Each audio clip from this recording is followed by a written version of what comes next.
మీరందరూ పడవద్దు బాబు. మీరందరికీ పునాది ఏంటంటే ఎవరైనా సరే ఐఏఎస్లు కానీ ఐపీఎస్లు కానీ ఎవరైనా ఇంజనీరింగ్లు కానీ డాక్టర్లు కానీ ఏ దమ్మాలన్నా సరే మొట్టమొదటి పునాది ఏంటంటే అక్షరాలు. మీరు అక్షరాలే మొత్తం నీ జీవితానికి వస్తాయి.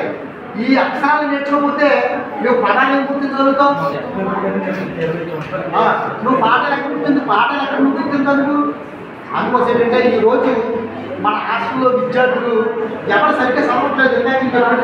బాబు మీరు ఎవరికైనా అంటే మీరు ఇక్కడ క్రమశిక్షణ పాటిస్తే మీ విద్య బుద్ధులు మాకు అర్థమవుతాయి. మేము జిల్లాలో చాలా హాస్టల్కి వెళ్తుంటాం, చాలా హై స్కూల్కి వెళ్తుంటాం, కాలేజీకి వెళ్తుంటాం. ఆ కాలేజీ ఆ విద్యార్థులు అక్కడ ఉన్న విద్యార్థులు ప్రవర్తన వాళ్ళ క్రమశిక్షణ బట్టి అక్కడ ఉన్న విద్యార్థులు చెప్పగలుగుతాం.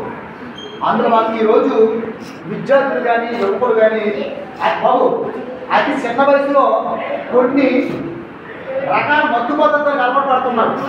ఏంటి ఆ మత్తు పదార్థాలు?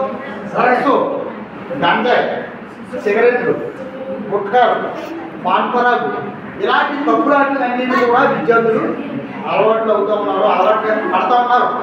దీనికి దూరంగా ఉంటూ మనం ఏదైతే మన తల్లిదండ్రులు మన మీద భవిష్యత్తు మన మీద ఆశలు పెట్టుకుని ఈ ఆశ స్కూల్ పంపించి మన చదువు కోసం మనం పంపించారు. కాబట్టి మీరందరూ కూడా మంచిగా చదువుకుని ఇటువంటి మహనీయులు ఆలోచన ఆశ బాటలో వాళ్ళు సాధించినటువంటి ఏదైతే పూర్తి స్వతంత్రం మన దేశానికి రాలే.